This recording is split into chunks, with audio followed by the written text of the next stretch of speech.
Naniniwala tayo doon sa kasabihan na habang may buhay, may Pag-asa. habang may buhay, may Pag-asa. habang may buhay, may Pag-asa. pagsubok. Dahil tayo katiwala ng Diyos, binibigyan din niya tayo ng iba't ibang klase ng pagsubok. Kaya po doon sa pagsubok na yon, saka pa lang natin mauunawaan na talagang ang ating buhay ay mayroong, habang may buhay, mayroong, Pagsubok. habang may buhay, may Pagsubok. pagbangon. Huwag niyong hayaan na kapag meron kayong pinagdaraan ng pagsubok, ay hindi kayo babangon.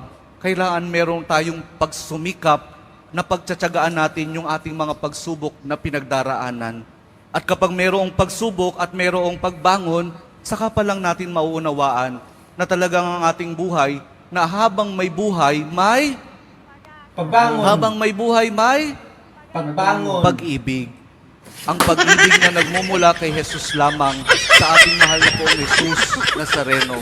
Dahil doon, kapag naunawaan natin itong mga bagay na ito, na habang may buhay, may pagsubok, may pagbangon at may pag-ibig na nagmumula lamang kay Jesus, saka pa lang natin mauunawaan at matatanggap na talagang habang may buhay, may